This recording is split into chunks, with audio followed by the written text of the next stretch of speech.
Hello students, welcome to Aman maths classes. मैं मोनिका गोलपेट। आज हम करेंगे इस वीडियो में आईसीएसई क्लास 7 मैथ्स के chapter 6 ratio proportion and unitary method की रिवीजन एक्सरसाइज, जो कि आपकी डीपी मैथमेटिक्स का एवरग्रीन पब्लिशर्स की बुक से करवाया जा रहा है। तो चलिए बेटा स्टार्ट करते हैं रिवीजन एक्सरसाइज, क्योंकि कल आपका एग्ज़ाम है तो सभी बच्चे 6 चैप्टर के बहुत ज़्यादा डिमांड कर रहे थे, तो मैंने सोचा क्यों ना अभी अपलोड कर दी जाए। हो सकता है कि आवाज़ क्लियर ना हो बेटा, क्योंकि फ़ैन भी ऑन है और बाकी सब सो भी रहे हैं, तो स्नोरिंग की आवाज़ भी हो सकती है। तो डरना मत, ये सिर्फ स्नोरिंग की आवाज़ है, ठीक है। तो चलिए अब स्टार्ट करते हैं रिवीजन एक्सरसाइज। हाँ बेटा, फर्स्ट क्वेश्चन क्या है। 3 children shares ₹240 in ratio of their edges. 3 बच्चे हैं जो 240 रुपये को बांट रहे हैं। कैसे बांट रहे हैं? उनकी एजेस की रेशियो के अकॉर्डिंगली। ओंकार की जो एज है वो 4 ईयर्स ओल्ड है, हार्डी 7 ईयर्स, कीजू 9 years. How much do they each receive. उनको हर एक को कितने कितने पैसे मिले। सबसे पहले ratio of their edges, ratio of their edges कितनी है? 4:7:9, क्योंकि उनकी एजेस के अकॉर्डिंगली ही उनको पार्ट्स मिलेंगे। अब टोटल पार्ट्स ऑफ मनी कितने हो जाएंगे? उनकी जो एजेस हैं, क्योंकि तीनों में ही बांटे गए हैं ना, तो उनकी रेशो का टोटल जो भी होगा वो टोटल पार्ट्स में होगा, ठीक है। तो ये कितने हो गए? 20 पार्ट्स। कितने पार्ट्स हो गए? 20 पार्ट्स में। अब उसने कहा है कि हर एक का हिस्सा पता करना है कि हर एक ने कितना रिसीव किया है। सबसे पहले ओंकार का, ओंकार's पार्ट रिसीव्ड, जितनी उसकी एज थी। कितनी एज थी? 4। टोटल पार्ट्स कितने हैं? 20। किसका पार्ट निकालना था? 240 में से, राइट। तो यहाँ से सॉल्व किया तो हमारे पास ये 2 के टेबल पे कट किए तो कितना आ गया? 12।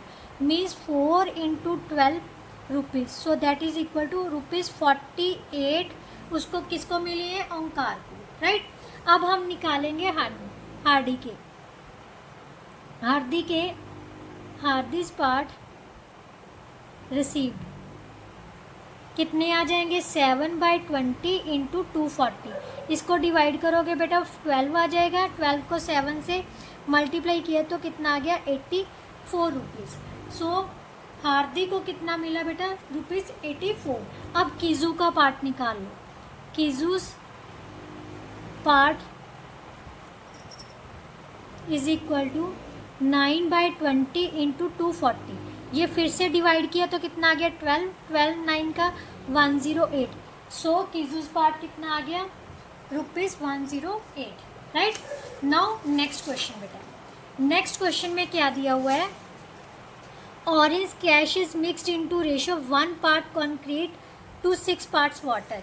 मतलब ऑरेंज कैश के जो एक मिक्सचर है, ऑरेंज कैश 2 चीज़ों का मिक्सचर है। किसका? एक कॉन्क्रीट का और एक वाटर का, जिसमें से एक हिस्सा कॉन्क्रीट का है तो 6 हिस्से किसके हैं? वाटर के। How much concentrate needed to make 3.5 litre to orange squash. मतलब कॉन्क्रीट का हिस्सा पता करना है जब 3.5 लीटर ऑरेंज कैश तैयार किया जाए। तो सबसे पहले हम लिखते हैं ratio of concentrate and water कितना है? 1:6। टोटल पार्ट्स कितने हो गए? Total parts of orange cash कितना हो गया बेटा? 1 + 6, सो 7 हो गया, ठीक है। अब हमने निकालना किसका है? सिर्फ कॉन्सेंट्रेट का, ठीक है। तो हमारा क्या आ जाएगा? Part of concentrate in orange cash कितना हो जाएगा बेटा? इसकी रेशियो कितनी थी? 1। टोटल कितना है? 7। टोटल लीटर्स कितना होता है? 3.5 लीटर। इन 3.5 लीटर ऑरेंज कैश, राइट। सो हमारे पास आ जाएगा 1/3 इंटू 3.5 को हमने चेंज कर दिया, ये आ गया 5, 5 वंस का 5, 5 टू का 10। सो 1/2 मीन 0.5 लीटर, और इसको हम मिलीलीटर में चेंज करना है तो कितने से मल्टीप्लाई कर लो, 1000 से। सो 500 ml क्या हो जाएगा, किसका हिस्सा होगा, कॉन्क्रीट का, ठीक है। ये था सेकंड क्वेश्चन बेटा। नाउ क्वेश्चन थर्ड बेटा। नेक्स्ट क्वेश्चन क्या है, light grey paint is made by mixing black paint and white paint in ratio 4 parts black to 11 parts white. मतलब 4 पार्ट्स ब्लैक कलर के हैं, ब्लैक पेंट के हैं, और 11 पार्ट्स के हैं वाइट के। इसका मतलब 4:11 में दोनों की रेशो मिलाकर लाइट ग्रे कलर बन रहा है। How much of each colour will be needed to make 270 litre of light grey paint. अगर 270 लीटर का ग्रे पेंट बनाना हो तो हर दोनों की रेशो पता करनी है। तो सबसे पहले वही सेम बेटा, सारे क्वेश्चन सेम ही है। सबसे पहले क्या करना है, ratio of black and white paint कितनी है हमारे पास, 4:11, राइट। टोटल पार्ट्स और टोटल पार्ट्स कितने हो गए, 4 + 11, मतलब 15 पार्ट्स में डिवाइड हो रहा है ग्रे कलर, ठीक है। तो यहाँ पर हम लिखेंगे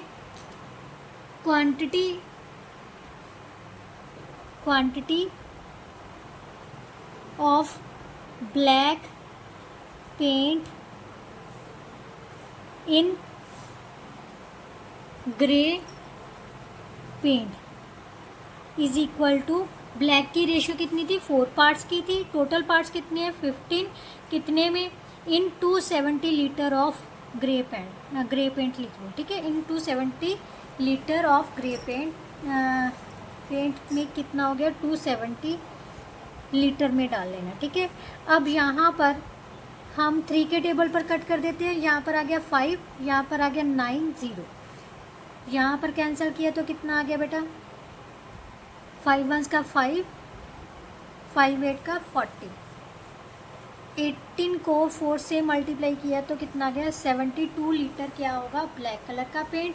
अब पता करनी है quantity of white paint in 270 litre mixture of grey paint is equal to, कितना पार्ट था उसका, 11, टोटल कितने थे 15 इंटू 270। 15 के साथ 270 को डिवाइड करोगे तो बेटा हमारे पास आ जाएगा 18। 18 को 11 से मल्टीप्लाई कर लो तो कितना आ गया, 11 8 का 88, 8 कैरी आ गई, 11 वंस का 11 और 8 कितना हो गया, 198 litre, right. So that is our answer. Now question number 4 बेटा। क्वेश्चन नंबर 4 में क्या दिया हुआ है, गुग्गू fills her flowers tubes with the mixture of 3 parts soil to 4 parts compost. मतलब वो कह रहा है कि फ्लावर टब्स को वो किसके मिक्सचर के साथ फिल कर रहा है, उसमें 3 पार्ट सॉइल के हैं और 4 पार्ट किसके, कंपोस्ट के हैं। How much compost should she mix with 68 litre of soils. वो कह रहा है कि 68 लीटर सॉइल के साथ वो कंपोस्ट का कितना हिस्सा मिक्स करेगा, राइट। सेकंड में उसने पूछा है how much soil should be she mix with 45 litres of compost. अगर कंपोस्ट 45 लीटर की है तो सॉइल में वो कितना हिस्सा, सॉइल का कितना हिस्सा मिक्स करेगा, राइट। बेटे इस क्वेश्चन में उसने कहा है कि जो गुग्गू है ना वो अपने फ्लावर टब को एक मिक्सचर से भर रहा है, ठीक है। उस मिक्सचर में 3 पार्ट सॉइल के हैं और 4 पार्ट कंपोस्ट के हैं। So ratio of soil and compost in mixture कितनी है बेटा? 3:4 है। ठीक है, अब ये रेशो जो है ना वो सेम रेशो में ही कितना भी मर्जी मटेरियल मिक्सचर तैयार कर लो, ये रेशो सेम रहेगी। ठीक है, अब उसने कहा है कि अगर 68 लीटर सोयल होगी तो कंपोस्ट की मात्रा कितनी होगी। तो सबसे पहले ये हम अज्यूम कर लेते हैं, let the quantity of compost in mixture is equal to x, right. अब ये क्या है? सोयल अपॉन सोयल की कंपोस्ट के साथ रेशो है। ठीक है, मीन्स सोयल अपॉन कंपोस्ट दिया हुआ है, कितना दिया हुआ है? 3/4। अब अगर सोयल हमारी 68 लीटर्स की है, 68 लीटर्स की है, तो जो कंपोस्ट है वो कितनी लीटर्स की है? x लीटर्स की। सो 68 रेशो x किसके इक्वल होगा? 3:4 के, क्योंकि रेशो हमेशा सेम रहेगी, ये इक्विवेलेंट रेशो होती है। बेटा जिस रेशो में जो चीज़ डाली जाती है ना वही रेशो, चाहे क्वांटिटी की, अगर क्वांटिटी ज़्यादा बनानी है तो उसी रेशो में मतलब दोनों की मात्रा ली जाएगी। ठीक है, चाहे थोड़ी थोड़ी मात्रा बढ़ रही है बट उसी रेशो के अकॉर्डिंग ही लेनी होती है। तो इसका मतलब 68 रेशो x की जो वैल्यू है वो 3:4 के इक्वल ही है। सो 68/x किसके इक्वल आ गया बेटा? 3/4 के। क्रॉस मल्टीप्लाई कर लो तो 3 × x किसके इक्वल आ जाएगा? 68 × 4 के। 3 × x इज इक्वल टू 68 × 4 नहीं करना, sorry, x is equal to 68 × 4, ये मल्टीप्लाई है, दूसरी साइड में जाके डिवाइड हो जाता है। बेटा हमेशा याद रखना, जब भी साइड चेंज करनी हो, मल्टीप्लाई डिवाइड में चेंज होता है, डिवाइड मल्टीप्लाई में, प्लस माइनस में चेंज होता है और माइनस प्लस में चेंज होता है। ठीक है, अब ये मल्टीप्लाई था तो डिवाइड में आ गया। अब इसको कैंसिल करेंगे तो ये आ जाएगा, 68 ही था ना, यस 68 लीटर सोयल ही है, 3 लीटर्स। ठीक है, 3 पार्ट्स। अब ये नहीं कैंसिल हो रहा तो हमारे पास आ जाएगा 8 4 का 32, 3 कैरी आ गए, 24 और 3 27/3, ये आ जाएगा 90 × 2/3 लीटर। इसका मतलब कंपोस्ट की जो मात्रा होगी उस मिक्सचर में वो कितनी होगी? 90 × 2/3 लीटर। इसी तरह से सेकंड पार्ट, अब उसने कहा है कि अगर कंपोस्ट की मात्रा 45 लीटर्स है तो सॉइल की मात्रा पता करनी है। अब सॉइल की मात्रा को अज्यूम कर लो, let the quantity of soil in mixture कितनी है? y, right. अब y सॉइल की रेशियो कितनी थी? सॉइल को तो है y मानिए, और उसकी कितनी है? 45, किसके इक्वल है? 3/4 के, सॉरी 3:4 के। ठीक है, सो y/45 किसके इक्वल आ गया बेटा? 3/4 के, which implies to 4y is equal to 3 × 45। Multiply किया तो कितना आ गया? 135। 135 को 4 से डिवाइड कर लो तो कितना आ जाएगा? 4 3 का 12, 4 3 का 12 × 3/4 लीटर, मीन्स 33 × 3/4 लीटर। ये किसकी मात्रा आ जाएगी? सोयल की मिक्सचर में, जब कंपोस्ट की मात्रा कितनी होगी? 45 litre, right.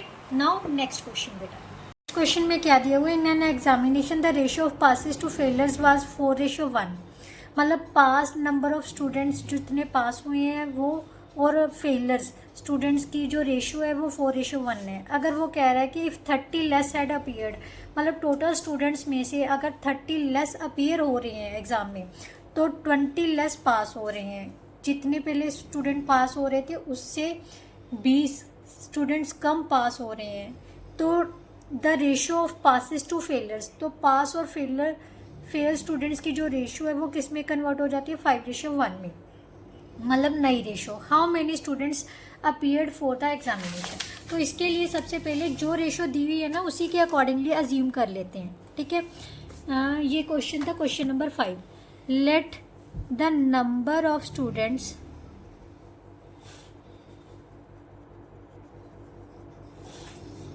number of pass students is equal to 4x and number of fail students कितने हैं 1x.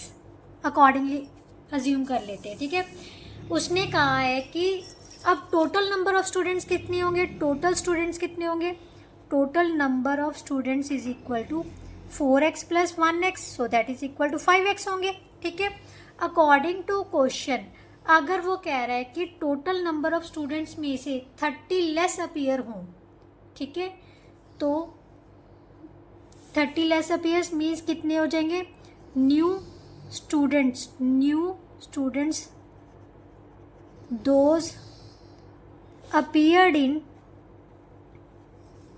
एग्जाम्स कितने होंगे, जितने पहले थे उससे 30 कम, राइट. 5x माइनस 30 हो गए. और number of students, now number of students who passed the exam. अब कितने स्टूडेंट्स पास हो रहे हैं, जितने पहले थे उससे 20 कम, मीन्स 4x माइनस 5. इसका मतलब number of students who failed the exam कितने हो जाएंगे. अगर टोटल स्टूडेंट्स में से जितने अब स्टूडेंट्स बाकी बचे हैं उनमें से हम ये स्टूडेंट्स को माइनस कर दे तो हमें फेल स्टूडेंट्स की गिनती पता चल जाएगी.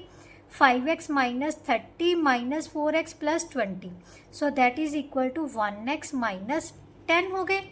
बट अकॉर्डिंग टू क्वेश्चन वो कह रहा है कि पास और फेल स्टूडेंट्स की जो रेशो है means 4x minus 20 upon 1x minus 10 है, वो किसके इक्वल है, 5:1 के. अब क्रॉस कर लो, कितना आ जाएगा बेटा, 5 इंटू 1x माइनस 10 को 1 इंटू 4x माइनस 20 के साथ मल्टीप्लाई कर लो.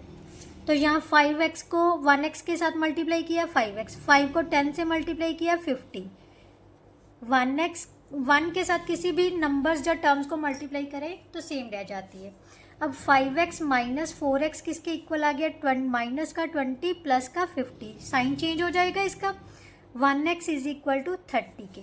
सो x किसके इक्वल आ गया 30. x किसको अज्यूम किया था हमने, किसी को नहीं, बट उसने कहा है कि टोटल नंबर ऑफ स्टूडेंट्स पता करनी है. टोटल नंबर ऑफ स्टूडेंट्स कितने अपीयर हुए हैं, इसका मतलब 5x थे ना, तो 5 into 30, so that is equal to 150 students ऐसे थे जो एग्ज़ाम में अपीयर हुए थे. ठीक है, नाउ क्वेश्चन नंबर 6 बेटा. क्वेश्चन नंबर 6 में उसने कहा है कि 39 persons can build a road in 12 days working 5 hours in a day. How many days will 30 persons working 6 hours a day to complete the work. तो नंबर ऑफ डेज पहले assume कर लेते हैं. ठीक है, उसके लिए नंबर ऑफ डेज हम x ही ले लेते हैं बेटा. जो वर्क होता है ना वो किसके प्रोपोर्शनल होता है, persons into days into time, right. ये फॉर्मूला होता है, work is proportional to person into days into time के. अब पर्सन्स कितने हैं 39, 12 डेज कितने हैं 12, टाइम कितना है 5 hours. ठीक है, अब 30 पर्सन दिए हुए हैं, नंबर ऑफ डेज हमें दिए नहीं हुए, तो इसको x अज्यूम कर लो, और टाइम कितना दिया हुआ है 6 hours, राइट. अब 39 इंटू 12 इंटू 5 ये मल्टीप्लाई में है, इस साइड में आके डिवाइड्स में हो जाएंगे क्योंकि हमें सिर्फ x चाहिए. ठीक है, number of days he find करनी है ना, तो वो x फाइंड करनी है. अब ध्यान से देखो, 6 5 का 30, 6 2 का 12, राइट. अब इसको कैंसिल किया, यहाँ पर आ गया 3, इसको कैंसिल किया, यहाँ पर आ गया 13. So x is equal to 13 days. इसका मतलब वो कितने डेज लगाएगा वर्क को कंप्लीट करने के लिए, 30 पर्सन्स 13 डेज लगाएंगे, राइट. नाउ क्वेश्चन नंबर 7 बेटा. क्वेश्चन नंबर 7 में क्या दिया हुआ है, in a hostel 75 students has food provision for 24 days. If 15 students leave the hostel, for how many days would the food provision last? बेटा आप ध्यान से देखो, 75 स्टूडेंट्स के लिए जो भोजन है वो कितने दिन चलता है? 24 दिन। अब 15 स्टूडेंट हॉस्टल को छोड़ के चले गए तो बाकी कितने बच गए? 60 स्टूडेंट्स के लिए वही भोजन ज़्यादा दिन चलेगा कि कम दिन? ज़्यादा दिन चलेगा ना। तो ये क्या है? Indirect variations. तो यहाँ पर हम क्या लिखेंगे बेटा? कैसे लिखेंगे? सबसे पहले हम लिखेंगे रिमेनिंग स्टूडेंट्स। क्या लिखेंगे? रिमेनिंग स्टूडेंट्स, क्योंकि टोटल स्टूडेंट्स थे 75, तो रिमेनिंग स्टूडेंट कितने बचे हैं? 75 में से 15 लीव कर गए तो 60 स्टूडेंट्स बच गए। अब हमने 60 स्टूडेंट्स के लिए निकालना है कि कितने दिन वो जो फूड है वो अवेलेबल रहेगा। ठीक है, तो 75 स्टूडेंट्स के लिए 75 students have food 4 is equal to 24 days. 1 student के लिए फूड क्या होगा? ज़्यादा दिन चलेगा ना, ज़्यादा दिन है तो मल्टीप्लाई करेंगे, राइट। तो ये हो गया 24 इंटू 75 डेज के लिए चलेगा। अब अगर 60 स्टूडेंट्स के लिए यही भोजन करना होगा, ये जो टोटल भोजन है वो 60 स्टूडेंट्स में बांटना होगा, तो कम दिन के लिए चलेगा ना। तो कैसे लिखेंगे? 24 इंटू 75 बाय 60 डेज के लिए, राइट। ये अब हमने सॉल्व किया तो कितना आ जाएगा बेटा? 6 के टेबल पर यहाँ पर 4 आ गया, यहाँ पर आ गया 10, 2 यहाँ पर आ गया 5, यहाँ पर आ गया 15। सो 30 डेज के लिए ये स्टूडेंट ये जो फूड है वो 60 स्टूडेंट्स के लिए चलेगा, राइट। नाउ क्वेश्चन नंबर 8 बेटा। क्वेश्चन नंबर 8 में क्या दिया हुआ है? The cost of 1 metre of certain kind of plastic sheet is this, then what would be it cost to buy 93 metre such plastic sheets. बेटा सबसे पहले लिखेंगे cost of 105 metre plastic sheet is equal to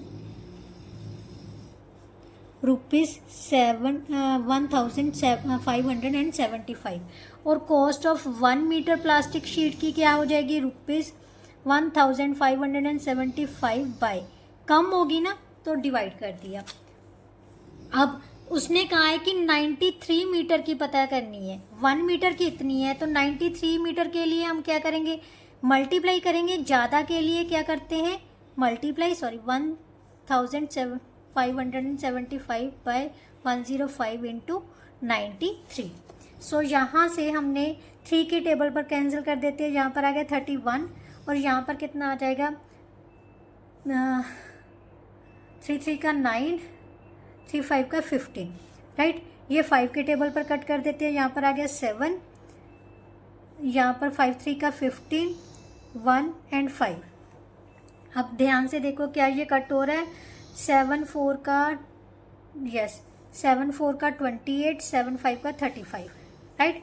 ₹45 into 31, इसको multiply करोगे, 45 को 31 से multiply किया तो 5 3 का 15, 5931। सो ₹1395 मीटर में प्लास्टिक शीट आ जाएगी। मतलब उसकी कॉस्ट कितनी होगी? 1395 रुपये, right. Now next question, question number 9 बेटा। क्वेश्चन नंबर 9 में क्या दिया हुआ है? The length of pole which is 75 metre high cast a shadow 80 metre at a particular time on a day. मतलब एक खंबा जो 72 मीटर लंबा है वो शेडो कितनी बना रहा है पर्टिकुलर डे में के टाइम में? 80 मीटर लंबी उसकी शेडो जा रही है। Find the height of electric pole which cast a shadow of 10 metre under similar condition. अब शेडो जो है वो कम हो रही है, तो कम होगी तो इसका मतलब हाइट भी तो कम ही होगी ना।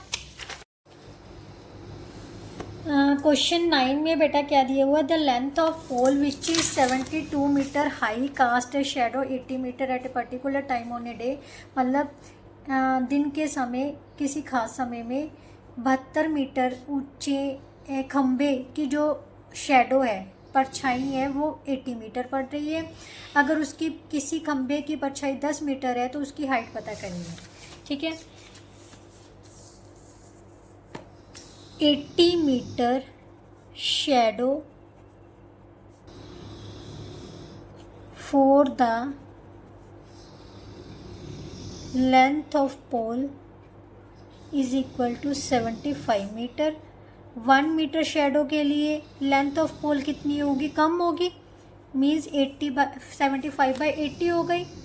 अब अगर 10 मीटर शेडो होगी तो लेंथ ऑफ पोल कितनी हो जाएगी बेटा, 75/80 इंटू 10 मीटर।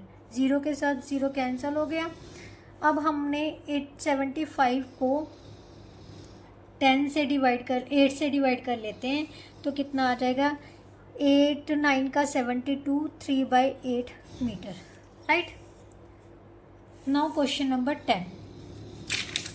क्वेश्चन नंबर 10 में क्या दिए हुए, 5 men can build a fence in 14 days if 7 men are employed.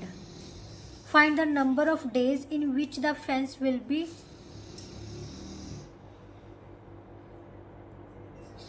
Build.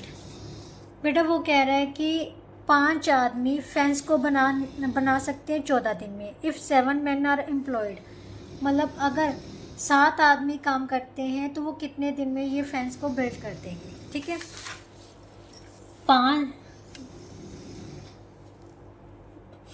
men can build a fence in 14 days। 1 man can build a fence, ज़्यादा टाइम लेगा तो 14 into 5 days। And 7 men can build a fence is equal to 14 into 5/7। 7 2 का 14 means 10 days में वो सारा काम complete कर लेंगे। इसके साथ ही बेटा जो ये आपकी रिवीजन एक्सरसाइज थी वो कंप्लीट होती आई। होप सो आपको अच्छे से समझ आई होगी। फिर भी कोई, क्योंकि बेटा ये मैं जो रिवीजन एक्सरसाइज है ना वो मैंने जल्दी में ही करवाई है। ठीक है, मैं खुद से कन्फेस कर रही हूँ। फिर भी अगर कोई किसी क्वेश्चन में प्रॉब्लम आ रही है तो आप कमेंट पोस्ट कर देना, मतलब कमेंट कर देना, तो मैं अर्ली मॉर्निंग उसका रिप्लाई कर दूँ। ठीक है, तो चलिए नेक्स्ट वीडियो में नेक्स्ट टर्म के चैप्टर्स के साथ मिलते हैं। तब तक के लिए गुड बाय। गुड बाय कहने से पहले all the best to all of you for your tomorrow exam. Right, चलिए एग्ज़ाम के बाद मिलते हैं। तब तक के लिए गुड बाय, बाय बाय।